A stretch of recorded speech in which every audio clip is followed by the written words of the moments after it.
Assim, eu queria começar te perguntando, é um tema que a minha cadeira na PUC foi durante 23, 24 anos, filosofia da religião, e o chamado paleocristianismo, o cristianismo antigo, sempre foi uma coisa que me interessou muito. Eu queria escutar um pouco, porque você conhece bem isso, inclusive hoje, qual seria a diferença entre o cristianismo de Jesus e o cristianismo de Constantino? E como que a gente vê isso hoje? O Evangelho de Jesus, porque cristianismo para mim está irremediavelmente vinculado ao que aconteceu do quarto século para cá.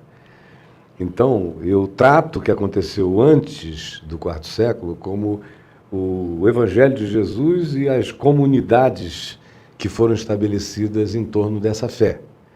E que tiveram matizes diferentes, houve sempre participação de grupos filosóficos que se fascinavam com a figura de Jesus e queriam trazer Jesus e embuti-lo dentro dos seus processos filosóficos, como os gnósticos, que foram os mais intensos no fazer isto, mas ainda assim tinha uma linha e tinha um espírito de simplicidade, de solidariedade, de compaixão, de resistência ao poder romano, a uma tentativa de manter a singeleza de Jesus no processo, com variáveis de compreensão e interpretação e de hermenêuticas diferentes, mas você tinha esse eixo de simplicidade até chegar ao quarto século, quando Lactâncio, o escriba de Constantino, que era cristão, viu na angústia constantiniana de não conseguir reunir o império que estava em esfacelamento,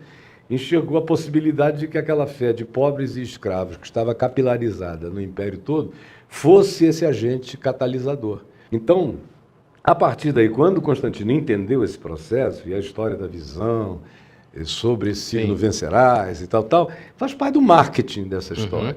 Porque o que ele viu mesmo foi a estratégia de unificação de um império em estado pueril, o que evidentemente veio a acontecer, e a corrupção que se seguiu a isso foi imediata, porque eram bispos pobres que viviam e tinham que trabalhar para se manter, comunidades pequenas, que de repente, aos milhares espalhadas, norte da África, Palestina, Europa, toda aquela região, Ásia Menor, antiga.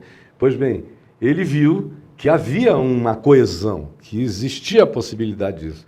E ele ofereceu o status dessa, não só coesão, mas dessa amplificação daquele tipo de poder e persuasão.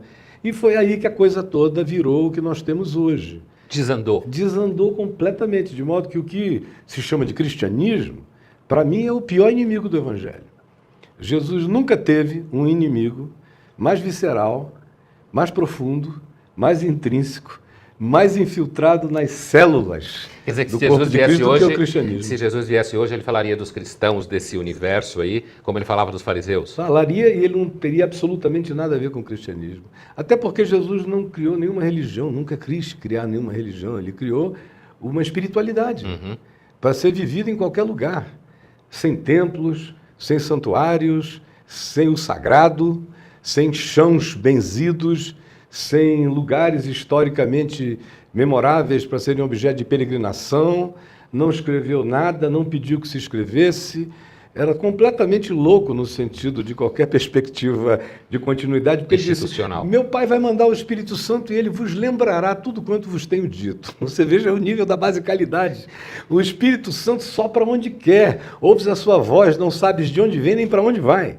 E durante quase 4 séculos, 3 séculos e pouco, esses discípulos de Jesus viveram nesse espírito, com erros aqui e ali, com desvios, com exageros, com coisas diferentes, mas o espírito da simplicidade estava presente. Primeiro templo construído e dedicado ao Deus de Jesus já é obra de Constantino, e muitos dos templos pagãos romanos, quando Constantino validou o cristianismo, esses templos foram apropriados. A Santa Sofia é maravilhosamente linda, né? Linda. Apesar de estar associado a essa coisa, mas eu queria te perguntar,